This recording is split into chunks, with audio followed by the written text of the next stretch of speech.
Good morning, everybody. Welcome back to Crypto Warehouse. And what a morning it has turned out to be. 103, 104, 102,000. We are not talking about the 90s. We're not talking about the 80s. Out go the perms. In come the fashionable sunglasses. We're at 103,000 as we speak. Now, there's a lot to get through. As you can see, the Oracle is not here. And the reason for that is that this stream is not being done from the studio. I am, in fact, still at home. And the reason for that is we had a call with America at 2:30 this morning. Let me just reset this. 2:30 this morning, we had a call with America. I got to bed about 4:30. So I am coffee fueled today. The Oracle is still sleeping away soundly like Wee Willie Winky. But I could not miss the opportunity to come on and talk to you about what has gone on and where we could go next. Now, there's a lot of you out there that have lost the faith along the way. There's a lot of you out there that held on to your conviction. And days like this don't happen very often. For every day we go up, we have 2 weeks where we go sideways or down. So today is to be enjoyed. No matter what happens, we are back at $103,000. Okay. My next target that I think we need to break is 112,000. Once we break and clear that, I can forget all about diminishing returns. And I really want to forget all about diminishing returns. But today's a good day. Now, we have a lot to talk about. We're going to talk about the trade deal between the US and the UK, why that was important. We're going to talk about stable coins. We're going to talk, believe it or not, about a little known coin called ETH and Ethereum, led by a band of merry men and women whose leader is not Robin Hood, it's Vitalik. We're going to have a little chat about that. We're going to talk about Charles Hoskinson. We're going to talk about Maple, which we've covered only a few days ago, going live on Binance. We're going to talk a little bit about that and why that's important. We're going to talk about Celsius and some breaking news about somebody that I personally believe should go to prison for a long time. And then, now this is a good one, depending on your religion, of course. It's called Drink to Earn. We're going to talk about Drink to Earn. That's how we're going to finish our Friday show, with Drink to Earn. Now, before we begin, there is a poll question, and the question is, which one is next, $98,000 or $110,000? And the poll is pretty much aiming at 110,000. Now, I don't know. I don't have a crystal ball. But anyway, good morning to Bullish Bull, KB, Solo Sky, Manjeet is in chat, Danny is here, Hidden Agendas is here, and the poll is hiding everything, so I can't see who else is in chat. But good morning to you all. I hope you're having a good day. Remember, recency bias is an amazing thing, and I'm going to show you a couple of charts today. The Oracle was supposed to do the Bitcoin and the Solana charts, but he is still recovering from our call, so we're going to go through what we can. Now, I'm going to bring up the charts, the prices. This is where it all begins. And by the way, the title of the show today is Calm Down. Now, there we go. Just making sure the stream stays on. Now, let me explain what I mean by that is. A, recency bias, and B, it's not my job to be bullish when we're going up, and it's not my job to be bearish when we're going down. It's my job to keep your feet on the ground. That's all it is. It's my job, okay? We're not there yet. I don't even think it's half time in the first leg, okay? This is the semi-final. We want to get to the final. How do we get to the final? We keep doing what we've been doing, okay? We were at $20,000 less than 2 years ago.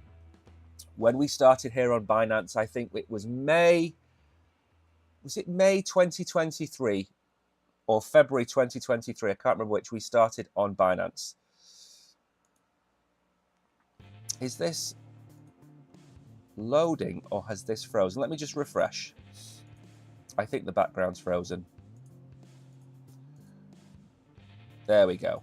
There we go. Look at that. Okay.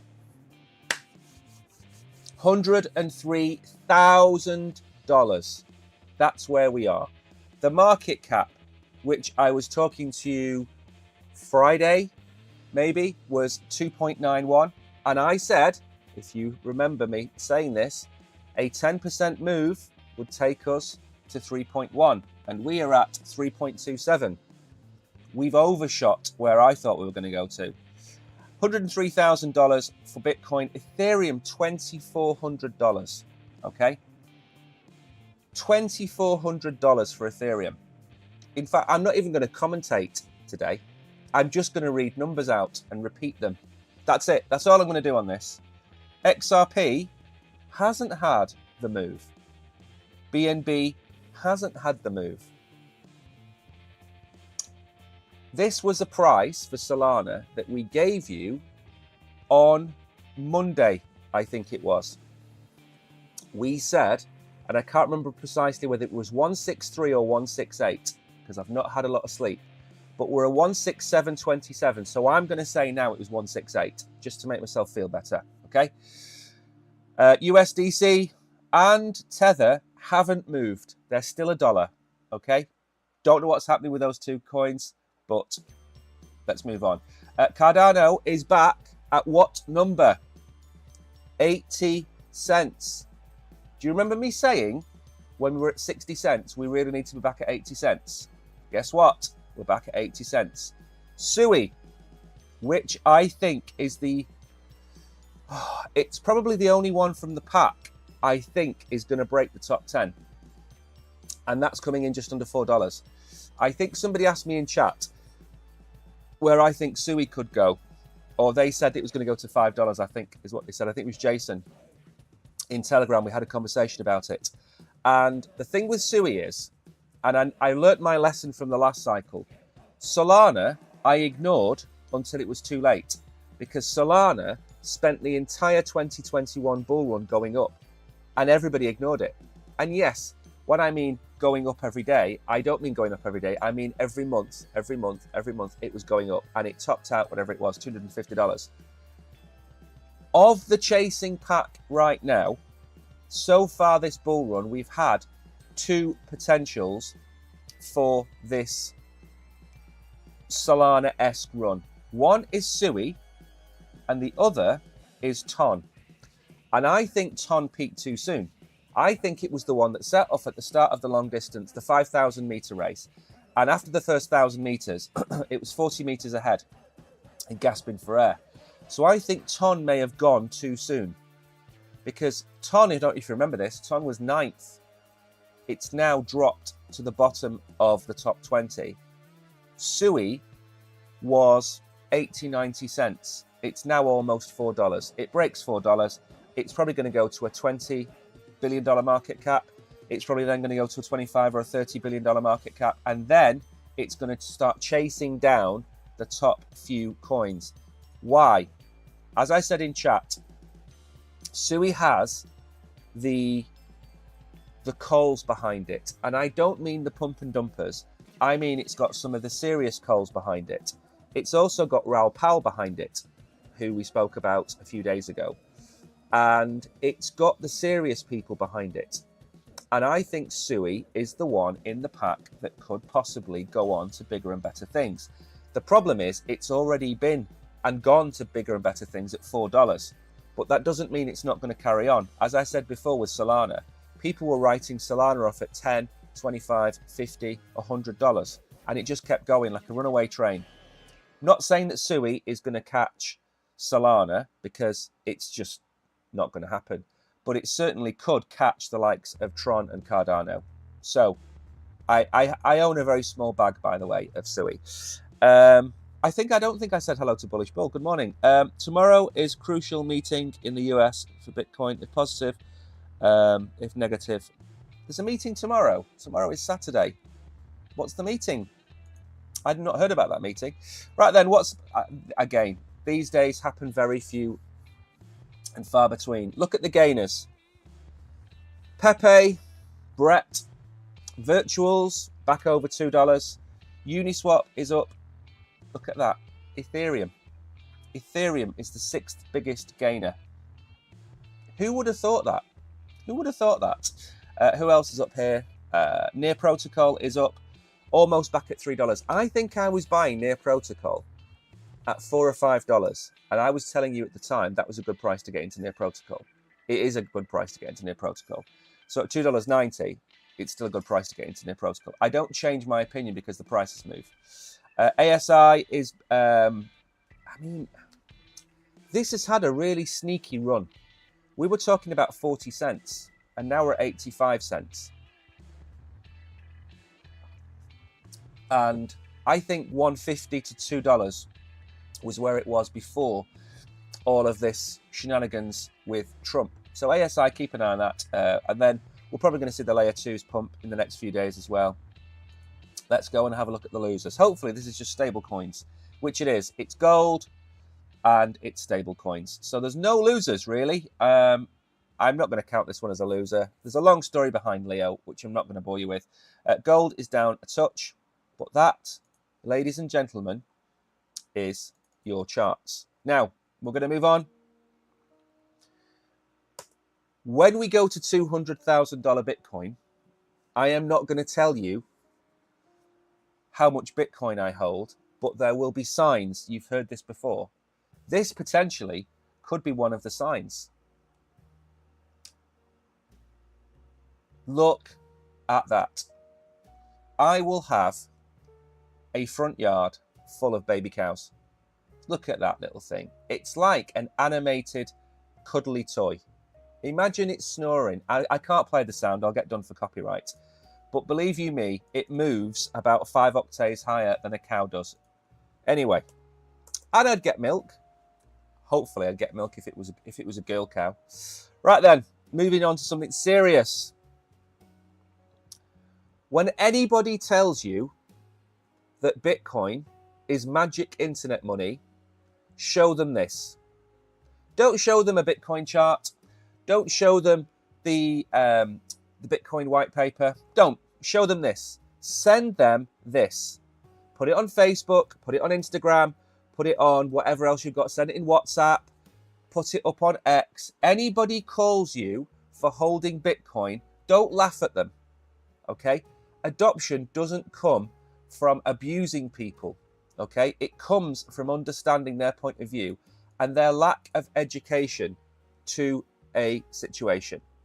If you fully understand the situation, you can make an educated decision. That's why I tell you to follow so many different people on YouTube or follow different people on X. Follow the people on, as I said to you on Wednesday, follow the people that go with the crowd and scream, oh my God, we're all going to die. And then follow the people that say, don't panic, it's a wave. Okay? Follow both sides and then you can make an educated decision. And if you want to show somebody in one simple picture what Bitcoin is, show them this. This is the current total market cap of Bitcoin. And it is coming in above the likes of Google, Alphabet, Amazon, Silver, Facebook, Berkshire Hathaway, Tesla. There are only 4 assets in the world that have more value in them than Bitcoin. Gold is the target. Then we have 3 companies. We have Nvidia, Apple, and Microsoft. And I think I have said, maybe a few weeks ago, I think we could get to 3rd.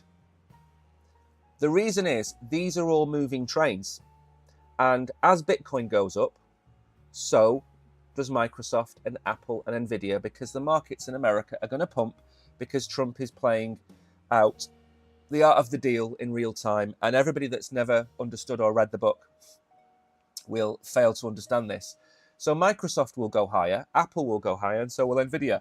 The question is Bitcoin going to outstrip them and catch them? Because I could genuinely see us taking out Apple and Nvidia.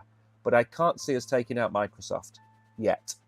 So that's the one chart I would show to represent Bitcoin. Now, I have a Bitcoin dominance chart to show you. I know it's Friday, and everybody out there is so lucky that on a Friday morning, I'm going to show you a Bitcoin dominance chart. But that's just the way we are. We do nothing but give over at Crypto Warehouse.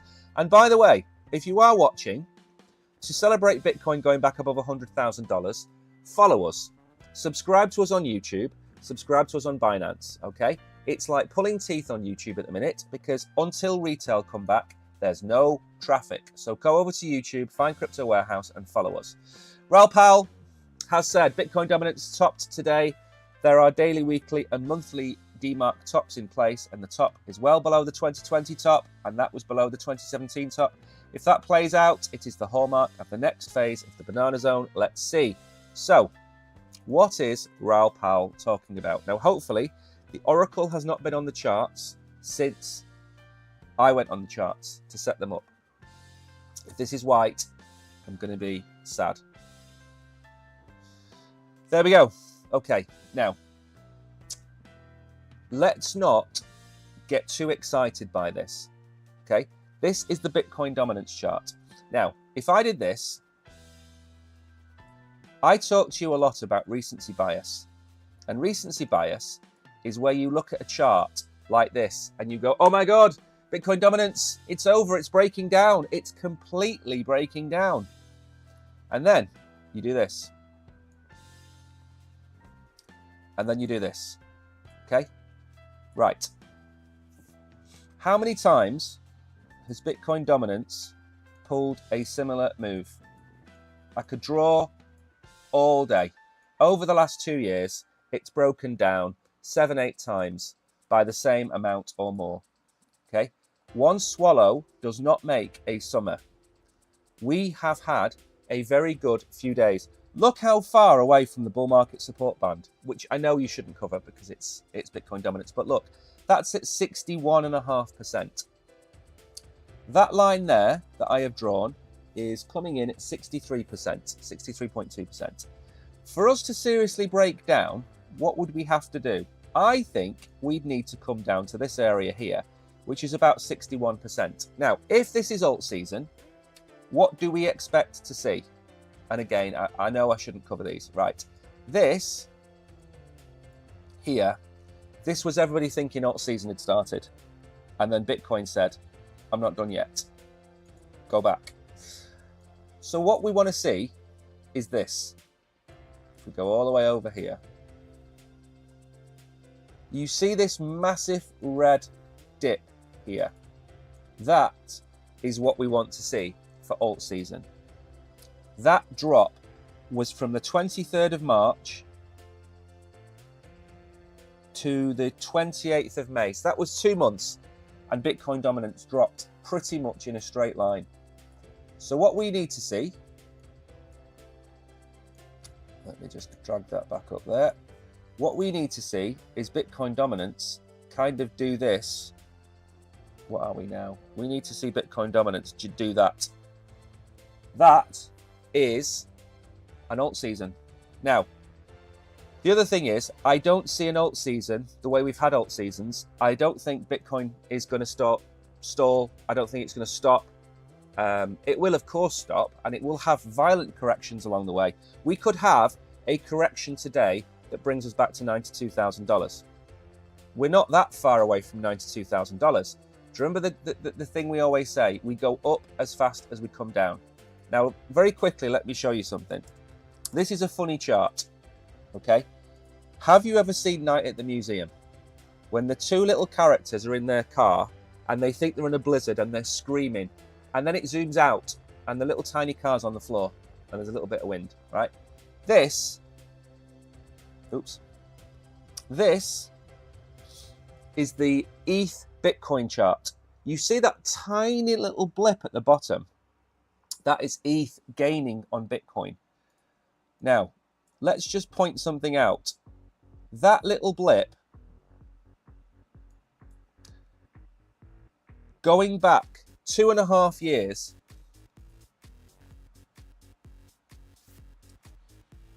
That little tiny blip there is ETH coming back against Bitcoin. Tiny, tiny, tiny little blip. So although ETH has done 20-25% in the last 24 hours, it's got 2.5 years worth of a hiding from Bitcoin to catch up on. And it might never get back there. It might never, ever get back there again. Bitcoin is now a gold standard asset. 2.5 years ago, maybe it wasn't seen that way. So the chances are ETH is never going to go back to 0.1. There was a time, by the way, where when I was first buying these assets, where I don't know how far back it was. I'm sure it was almost 0.1. Well, according to this chart, it was never 0.1. But I always remember 10 Ethereum was 1 Bitcoin. That's what I remember. And now we're looking at 50 Ethereum, 45 Ethereum is 1 Bitcoin. That's why this chart is important, because if you'd held Bitcoin and you love Ethereum, if you held from the 2021 high, if you just held Bitcoin, you would have got 11 Ethereum for your Bitcoin. Now you'd get 45 Ethereum for your Bitcoin. So you've 4x the amount of Ethereum you can buy with your Bitcoin. That's why these Bitcoin, Ethereum, Bitcoin, Solana charts are so important to look at, because it shows you in front of your eyes that you shouldn't have held Ethereum for the last 2.5 years. You should have held Bitcoin. And I could bring up the Solana chart and it would probably show the same thing. Maybe it's a bit different on Solana because of the FTX collapse, but you get the idea. Holding Bitcoin, Bitcoin has outperformed pretty much everybody in this cycle. So holding Bitcoin was making you a winner. Now, I checked my portfolio the other day. Good morning, Charles. I hope you're well. I checked my portfolio the other day just to give me an idea of where I was. And I'm at 64%. I think I'm at 64% Bitcoin in my portfolio. And that wasn't my portfolio when I started. I think I was about 50% Bitcoin. So my Bitcoin has now become 64% of my portfolio because it's simply overtaken every other asset. However, there is no downside to holding Bitcoin once you get comfortable with the risk of it going to zero, which now I believe is never going to happen again. I've had conversations 4 years ago about Bitcoin possibly going to zero. It's never going to happen. So if Bitcoin isn't going to zero and Bitcoin does what it's supposed to do, what is Bitcoin going to go to? And Charlie Shrem, who I believe is some kind of Bitcoin historian, I believe he's kind of like, he looks at the history of Bitcoin, he talks about it. He's a bit of a Bitcoin maxi, as you'd expect. So this line here is the reason I've included this. By the time that you realize that Bitcoin needs to be in your portfolio, but really understand why Bitcoin needs to be in your portfolio, it's too late.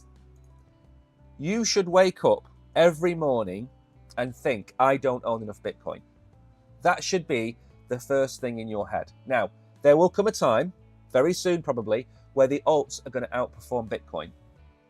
But if you have a 10-year horizon, I don't believe that's going to be the case. Unless you pick real winners, then yes, they will outperform Bitcoin.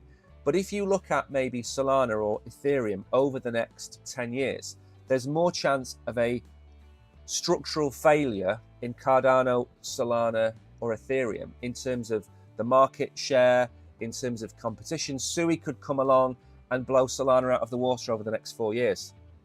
We could be having an Ethereum-style conversation about Solana in 4 years' time. When is Solana going to pump? It hasn't pumped for 2.5 years. I'm not saying that's going to happen. I'm saying there's more chance of that happening than the 5th biggest asset in the world being overtaken. Nobody is talking about anything getting anywhere near Bitcoin anymore. And 4 years ago, 6 years ago, we talked about the flippening, which was what asset is going to overtake Bitcoin. I made a video a week ago, 3, 4, 5 days ago, something like that, and I called it the ETH flippening, because there is now a real chance that XRP overtakes Ethereum in this cycle. There is no chance Ethereum overtakes Bitcoin in this cycle. So we've come a long way, and that's in 4 or 5 years. So in 4 or 5 years' time, don't think that Ethereum, Cardano, and Solana are going to be the 2, 3, 4 assets alongside XRP, because anything can happen. A change of an American government in 3.5 years' time could seriously impact any project outside of Bitcoin. So you have a political risk to everything that isn't Bitcoin. Anyway, now that we're on Binance and solely on Binance for the time being, Space and Time launched on Binance. There is a trading competition going on. We're not sponsored. We've got no affiliate link. I don't really care. I'm just telling you in case you like Space and Time. So make sure to go and check that out. And also, I think they did an airdrop yesterday of SXT. So if you hold BNB on Binance, put it into Flexible or stake it on Binance, and you'll be part of the launch pool and the mega drop. So make sure to go and check that out. Now then, let's bring up this article, get into some news. I am surprisingly coherent considering I've had no sleep. And also, please, it's a Friday. If you've got any questions in chat, ask. Right then, Bitcoin hits 101,000. It's now at 103,000 to reclaim 6 figures as Trump confirms US-UK trade deal. Now, the issue with a lot of these things is people in the UK are massively negative on the UK. It's the 6th biggest economy in the world. You have Russia. No, not Russia, sorry, China. You have India. You have Japan. And you have America. And then after that, you've really got Germany, France, UK. So it's the 6th biggest economy in the world. So let's not play down the fact that Trump and his art of the deal is coming to fruition. Now, was it a great deal for the UK? No. Was it a great deal for America? No. Both sides had compromise. And the problem in the UK is people focus on the negatives of the deal. The problem in America, they focus on the negatives of the deal. You can't win. Basically, we are back to where we were, except Trump has won a little bit on tariffs. But conversely, the American goods that people buy in the UK are now going to be a little bit cheaper.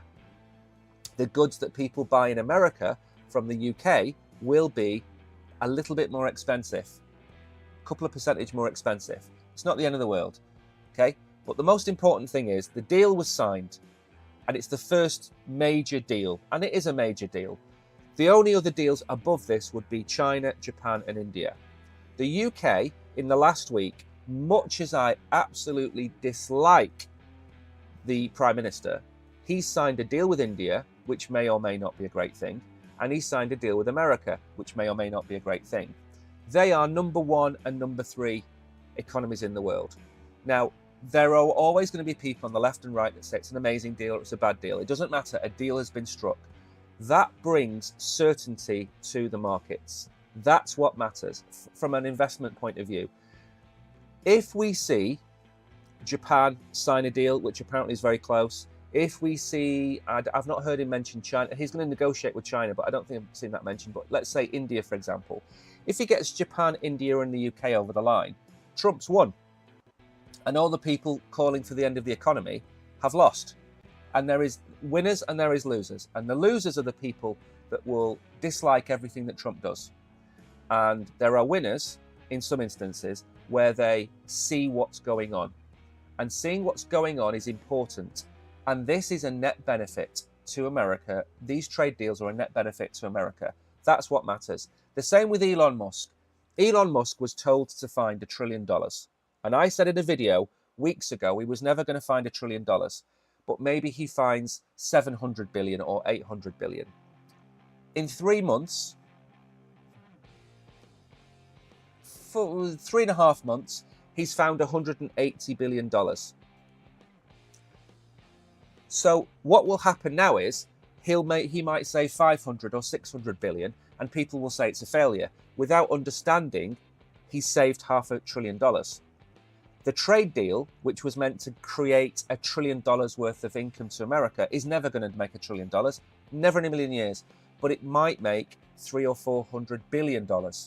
Now, between those two things, that's nearly $1 trillion, and the deficit is $2 trillion. So irrespective of whose side you're on, you have to look at what is going on. So when these trade deals go through, what happens is risk on assets become more desirable. Bitcoin becomes more desirable.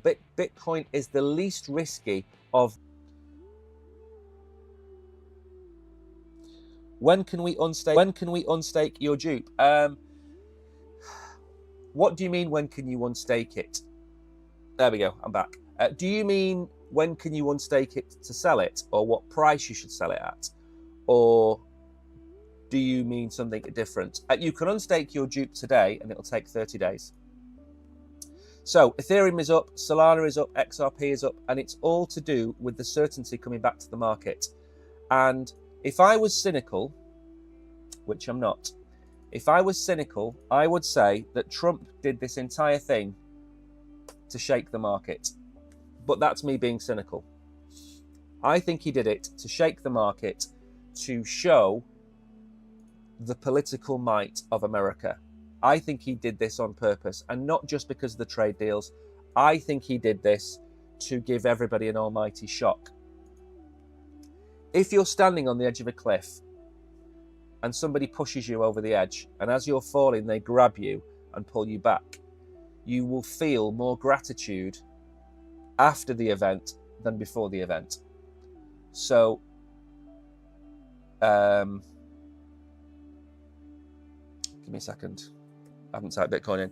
So that's what I think Trump has done, is he's scared everybody to then make everybody like him more. And I think this trade deal is part of that. Now, where are we with Bitcoin? Let's have a quick look at the Bitcoin chart. Should this not come down a little bit? Hang on a second. My PC is so laggy today, and I don't know why. Right, the downward channel that I drew has pretty much gone now. Although my line seems to have held, which is nice.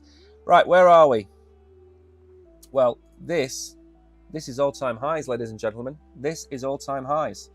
This is what we need to take out. We're at 102.75. All of these lines down here can probably move up to about, let's see, would it be 109? 109 is the target, but we have other things to consider. Then we don't need any of them anymore. We're not going down anymore. We're just going up in a straight line. Is that right? Okay. So we go down as fast as we go up. That is the story. We are probably at some point going to retest the bull market support band, I think. We did have a level of consolidation here before this next leg up. Now, do I think we're going to break all-time highs today? No. What I'd like us to do is not do that. Now, again, I think I said to the Oracle the other day, because the Oracle was bearish. And the reason the Oracle was bearish is he had a pattern playing out. And the problem is, at the minute, we have Trump. And we have Trump in power. And he can come out in 5 hours' time and say something that will tank the market. But I don't think he's going to do that, because he told everybody to buy yesterday. Because of that, there is a very good chance that we're going to go higher, and a lot higher. Now, there is a line which I want us to break. And I think, for argument's sake, it's that line there. Now, that line there is 111,000. Let's call it 112,000. That is my diminishing returns target for Bitcoin this cycle. That's where I thought we were going to go to. 111, 112,000. And my diminishing returns is very simple. I looked at the all-time highs and compared them over the last few cycles. And the multiplier from high to high comes down to this cycle to be 1.6. So 1.6 times the previous all-time high takes us to 112,000. And it ties up quite well.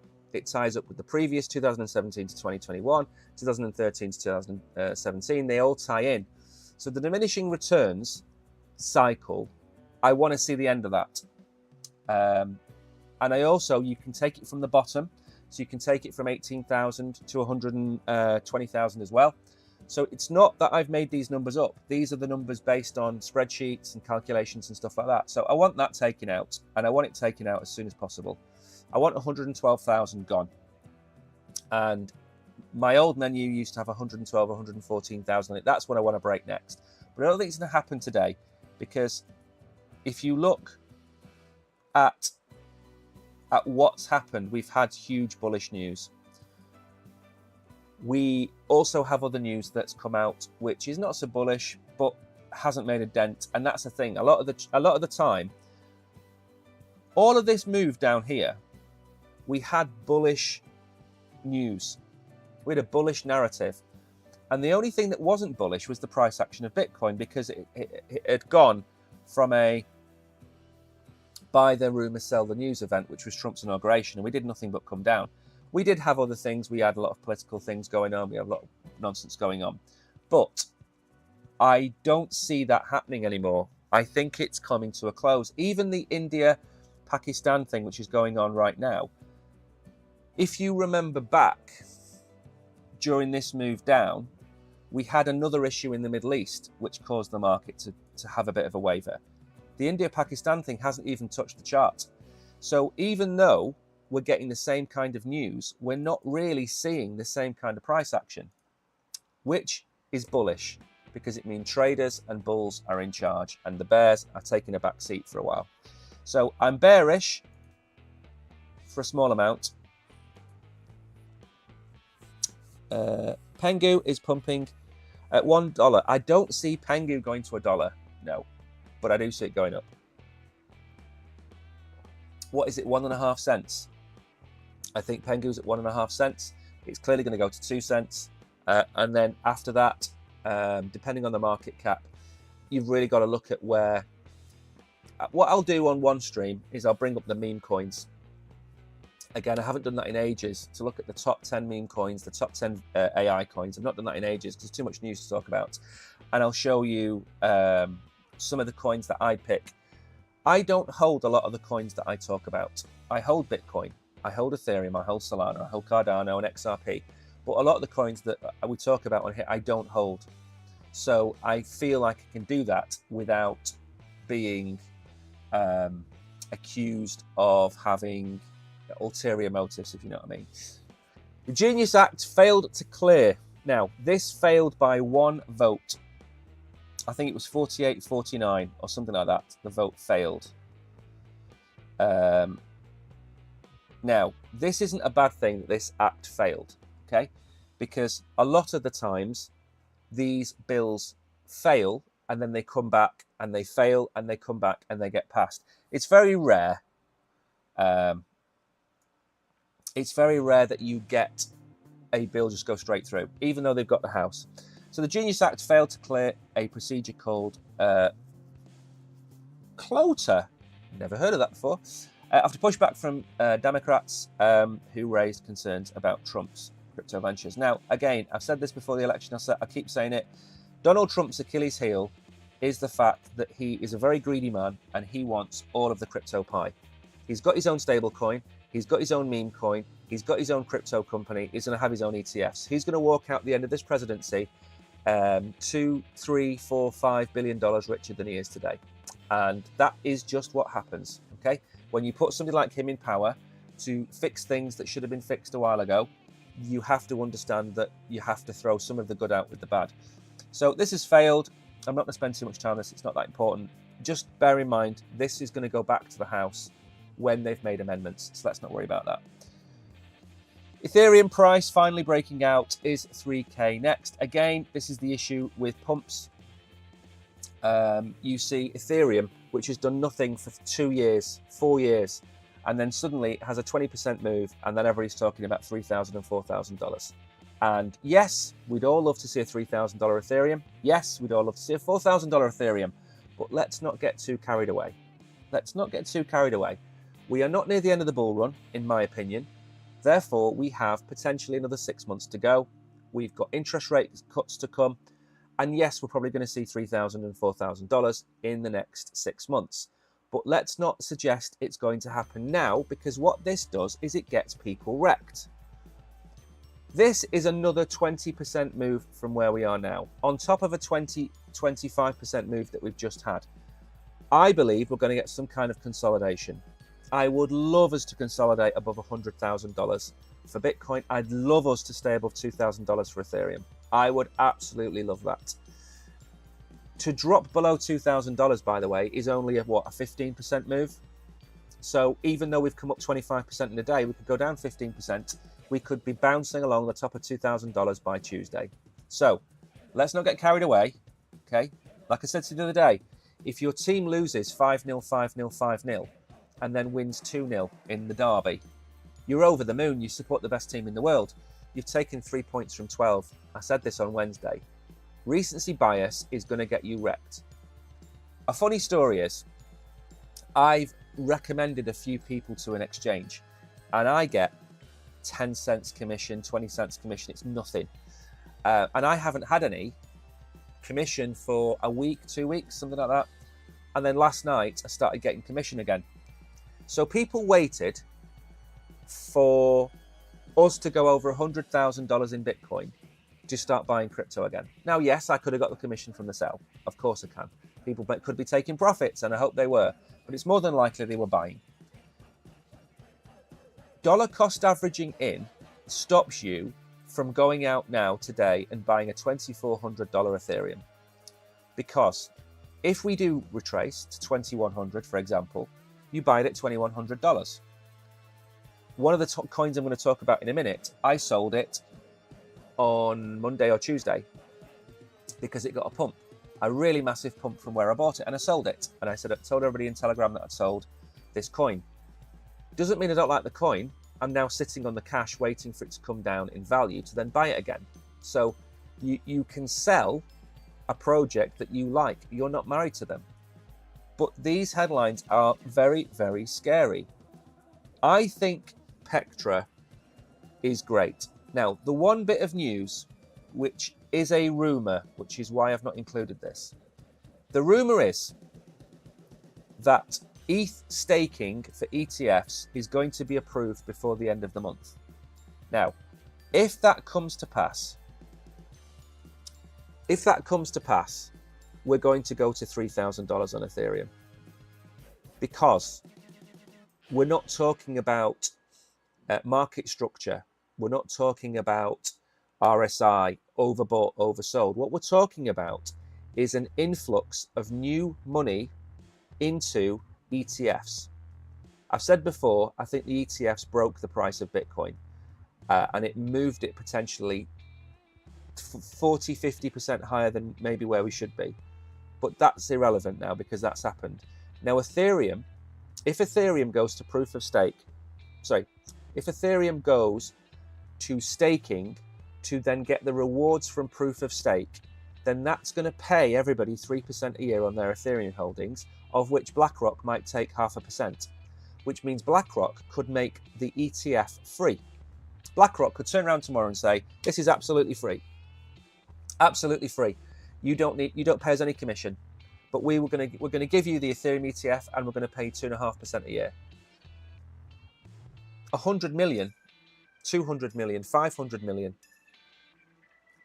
5 billion going into Ethereum is going to shunt the price up. Now, if that happens, there's no chart in the world that's going to tell you that. What the charts will tell you is potentially where the price can go to, but it can't predict a macro event like that. Now, that is still a rumor, which is why there's no article about it.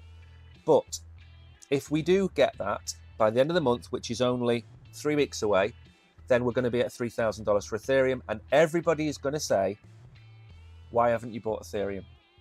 I've been telling you all along, you should have Ethereum. I've been telling you all along, you should have Bitcoin and Solana and XRP and Cardano. I've told you and told you and told you. But at the end of the day, it is not financial advice. If you don't hold Ethereum, that is perfectly fine as well. It's entirely up to you. But I think we'll go to $3,000 if we get, or when we get, the staking rewards for the ETFs. So when we get that, we're going to $3,000. Maybe not the same day, but certainly within 3 or 4 weeks of that date, because the influx to to Ethereum is going to be big, because BlackRock are going to go out and flog it to death. Cardano, Charles Hoskinson agrees ADA price is about to explode. Here's why. Now, there is two massively bullish bits of news about to come out about Cardano. And one is an airdrop, and the other is the Bitcoin connection. And again, I'm not saying again you should have 25% of your portfolio in Cardano, but had you bought Cardano at the 20 or 30 cents where we were telling you to buy Cardano, you'd be 3 or 4x up by now. Cardano is going to do an airdrop, and the airdrop is to do with a new project. Now, where is it?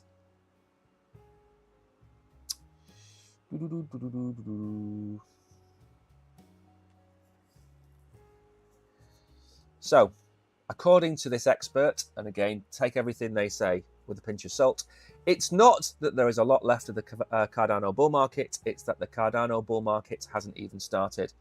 Again, I'd agree with a lot of these sentiments. We did have a mini bull market back in 2023.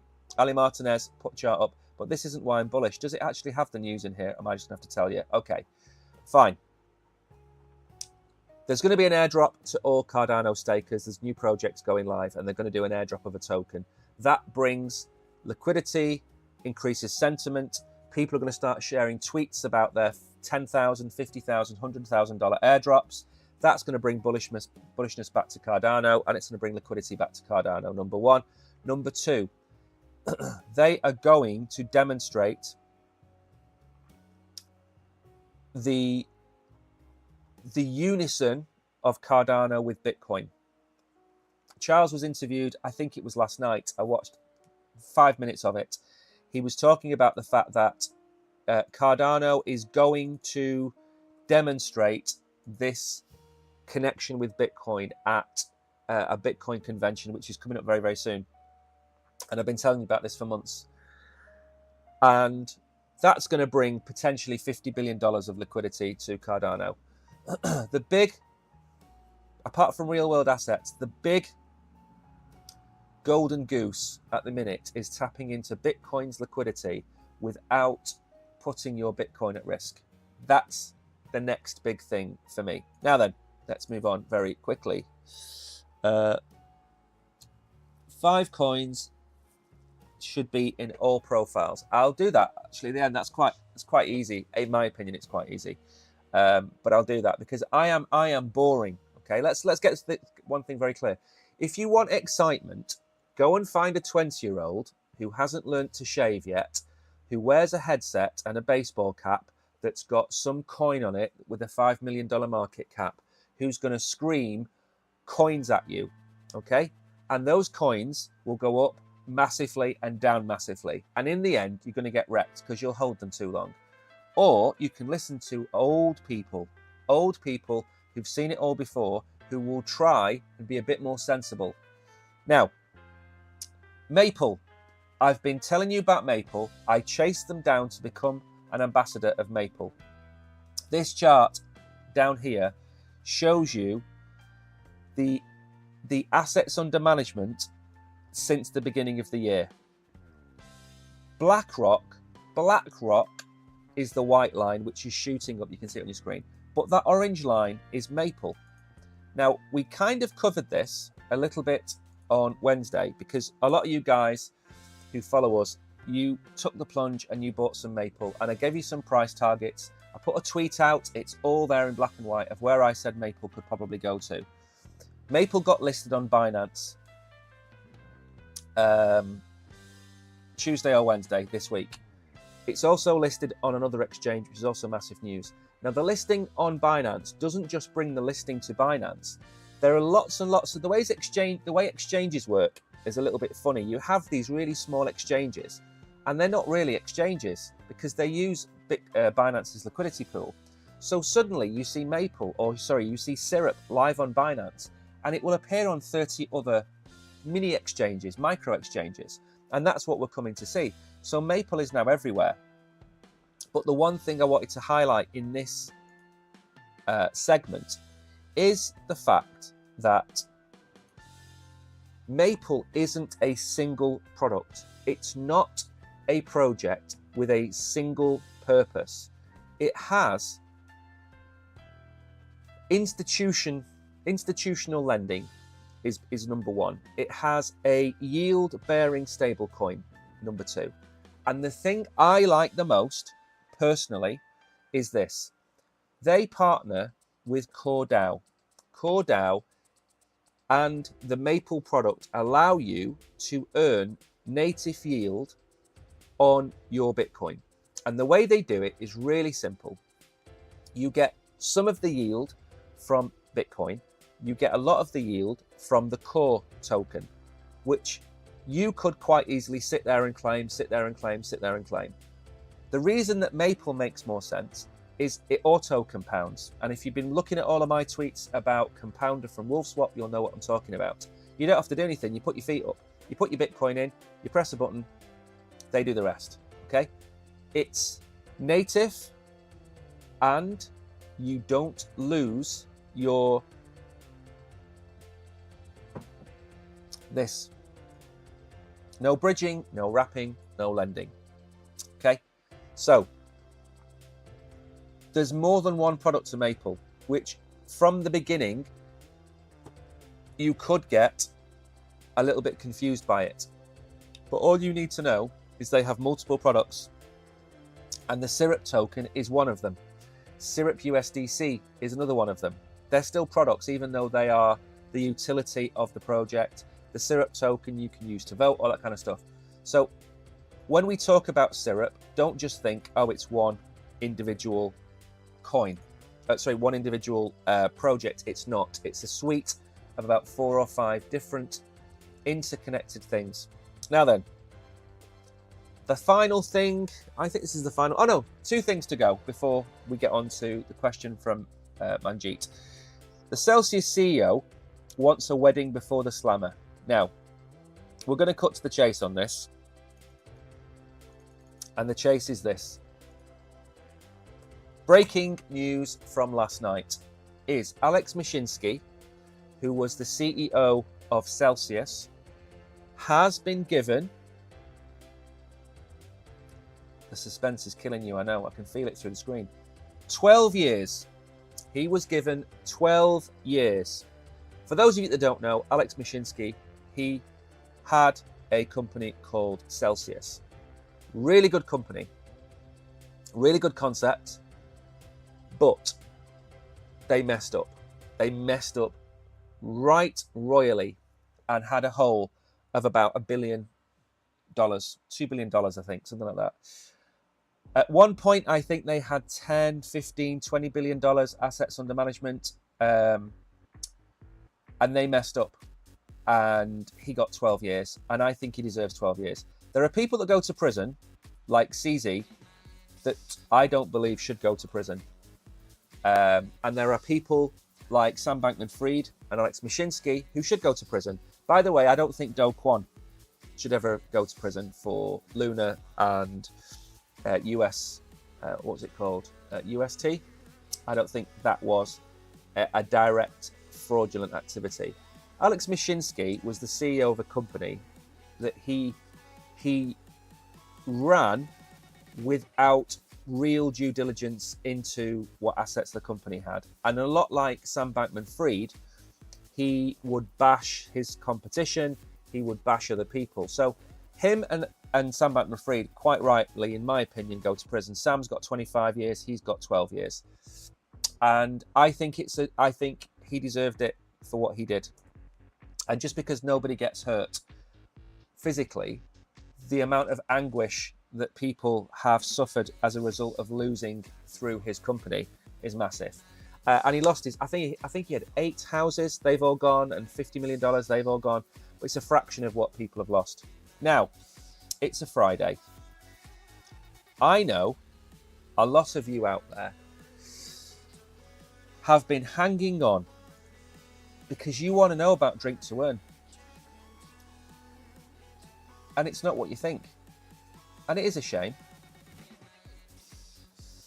Oh, pop-ups. Pop-ups are the bane of old people's lives. Drink to Earn, a new sparkling water, comes with an NFT and points. The limited edition sparkling water is more for existing traders than cryptocurrencies, but mainstream distribution is part of the plan. Is it called Rect? I can't read this, by the way.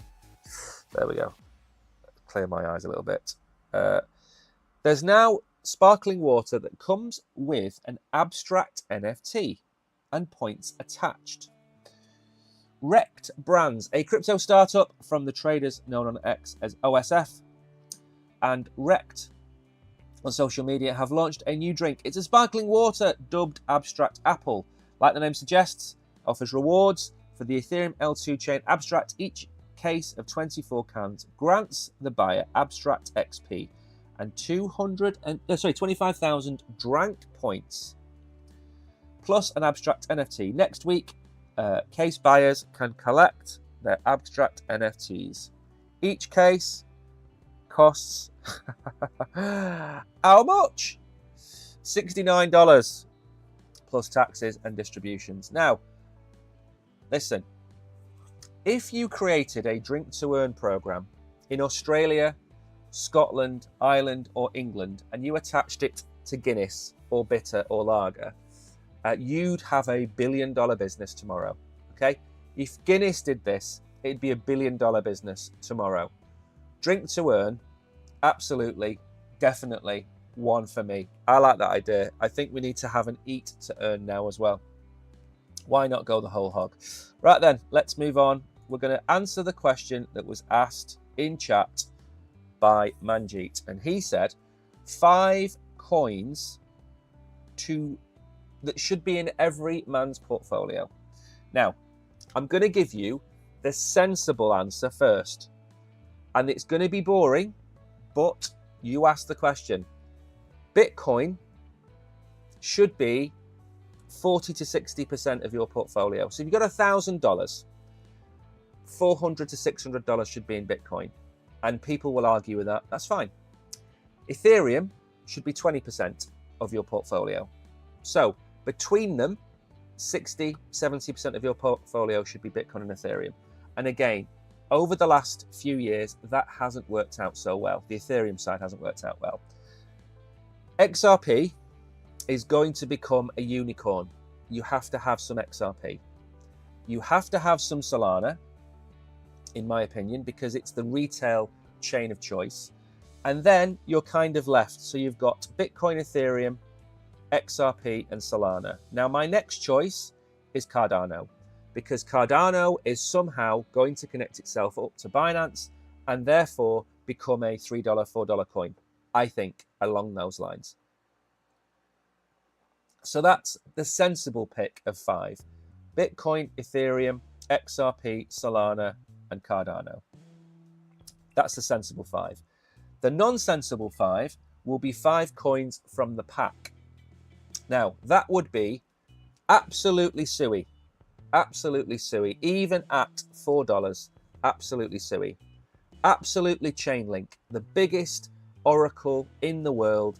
It is a huge project and the market cap does not represent the value that Chainlink has in it. So Sui and Chainlink, definitely. Now, we can't just keep reading out 5 that are in a row, but I wouldn't go for Avalanche just now or Stellar or Shiba or Hedera. I'm not a massive fan of. Hyperliquid has been on an absolute tear. Don't know if that's going to continue, but hype has come from nowhere. Ton, I would look at. Sui, Chainlink, and Ton. It's like that game where you have to repeat the previous answer in the next answer.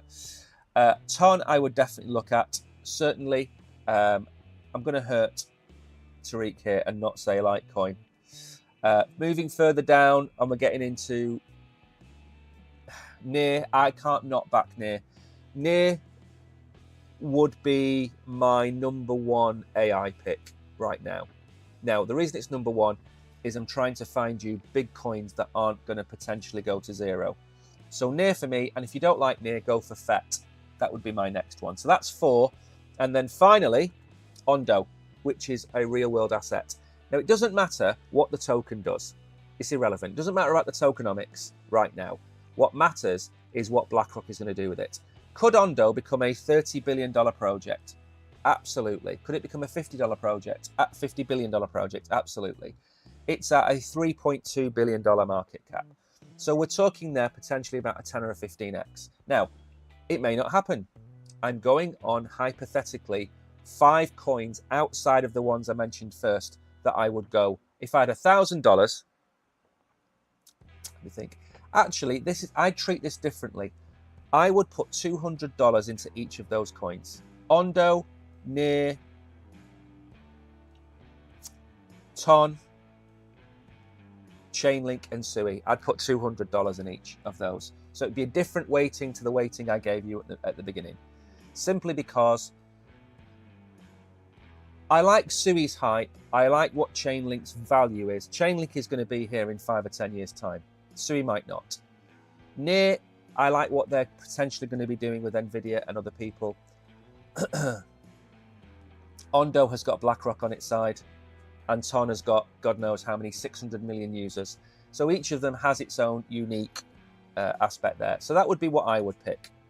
That would be my choice. So I've given you, well, basically given you 10 coins there that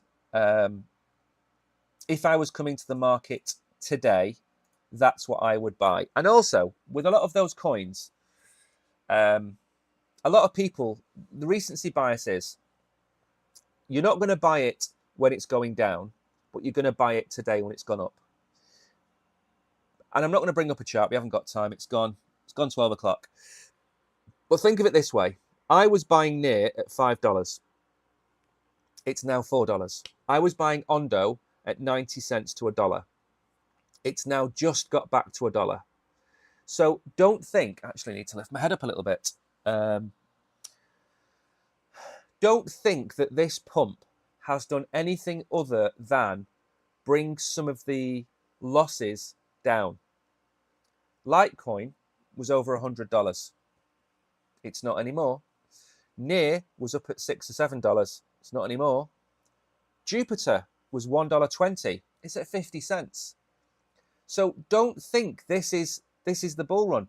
The bull run, if we get the alt season, is going to be violent. The money that's going to flow, these adverts pop up all over, and I turn it on to conservative, nothing I can do about it. Right. It's going to be a violent bull run, the same way it was a violent bull run last time. And the coins that I pick are not coins that I necessarily hold. So I don't really hold Ton. I do hold a little bit of Near. I do hold Cardano and the top coins, but I don't hold all the coins I talk about because I have 50 coins. Look at building your own portfolio. Do you like real world assets? Do you understand real world assets? Go and study it. If you like it, go down that route. Do you like AI? Are you a tech whiz? Do you like understanding the future potentially of how AI is going to help the world? Then go and look at AI. Meme coins, or not meme coins, community coins, still have a place. You know, the likes of Bonk, the likes of Pepe, the likes of Mew, the likes of Mog, they still have a place. Or layer ones, Cardano, Solana, Ethereum, Bitcoin. Are they your bag? You know, it's like when you trade, you have a certain shtick that you have when you trade. You know, look at Warren Buffett. He's a value investor. He invests in business that create value. There are other people, hedge funds. They look at longing and shorting the market. There's different ways to skin a cat. If your portfolio is just a random splattering of coins that you saw and you like the look of, great, you can do that as well. But how many have you got? 30, 50, 100 coins? Where's the point in having all of those coins when you can't keep track of them? So the other thing, as well as what I've shown you, I think 8 to 12 cryptocurrencies in your portfolio is the answer. Good morning, Tariq. 8 to 12 cryptocurrencies in your portfolio, I think, is about the sweet spot. And people are going to disagree with me. I know they are. I don't care. That's my opinion. If you want 30, have 30. If you want 4, have 4. But I think the sweet spot is about 8 to 12. And the reason is 8 to 12 allows you to hold those 5 top assets, the Bitcoins, the Ethereums, the Cardanos, the XRPs. It allows you to hold them and bigger pump opportunities. So the chain links, Pies might do very well this cycle as well. That's another one. That's probably the second biggest oracle out there. AI, you might want to hold Render. You might want to hold Near. You might want to hold FET. Well, there's 3. Real world assets, you might want to hold Maple. You might want to hold Ondo. You might want to hold, trying to think of another good coin that's in that field. Pendle, maybe, is another good coin. Goldfinch, a lot of people don't like. And I would have said, and still might say, Mantra, if it makes a comeback. So if you hold 4 or 5 coins in one sector, and you hold 4 or 5 coins of the major alts, or the major assets, there's 8 to 10. But that gives you exposure to the high returns potentially, but also it keeps the Bitcoin and Ethereum and the top alts in your portfolio. So that's why I say 8 to 12, because it's not financial advice. You can do what you want, but do it in a way. Yeah, I know, Tariq. And you know what? I was up till 4 in the morning and, well, about 4:15 in the morning. So this very nearly didn't happen. And what I should have done was delay it. I should have delayed it, but I actually just want to go back to bed. Even though I've had 2 jugs of coffee, I just want to go back to bed. But anyway, it's the end of the day. It's the end of the stream, 12:07. I think we need some consolidation above $100,000 this weekend. That's what I'd love to see. I'd love to see Ethereum stay above $2,000. I have a touch of PTSD with this because when the markets run, they don't stop. And we could be at $110,000 on Monday or Tuesday. But part of me sits here and thinks that we need to have a little bit of a breather. We need to be more restrained with these pumps. The market is maturer now than it was 4 years ago. And what I want to see is steps: 100, 108, 110, then 115, 120. I want to see it in a stepped approach, because if we do a God candle today to $125,000, I believe personally that we'd come straight back down to 100, because what goes up comes straight back down. So that's what I really want. I want us to go up in nice, methodical steps and do this in a nice, methodical way. We have so much more news to come out from America. We have so much more news to come out from the companies that are starting to use Bitcoin as their treasuries. We have so much more news in terms of Bitcoin being added to nation states' reserves. And now that we're in the top 5 assets, now that we were in the top 10, that was a good breakthrough. But now we're in the top 5. You can't ignore Bitcoin. It's the best returning asset that we've had in the last 30 years, maybe 20 years. So stick to your guns. Don't FOMO in to every pump. Have a dollar cost average strategy. If you want to go and buy Litecoin, buy it every week for the next 10 weeks. And maybe you'll catch some dips and maybe you'll catch some spikes, but maybe your average is below where it is today. On that note, have a great weekend. I'm going to try and make some videos this weekend, because I haven't made any videos since I think Monday or Sunday. We've had a really kind of busy on-off week. So thank you, everybody. The Oracle would have been here, but he needs to sleep as well. He needs his beauty sleep to stay looking the way he looks. I don't need any beauty sleep because there's nothing we can do. There's nothing we can do with this anymore. Anyway, thank you, everybody. Have a great weekend. See you Monday.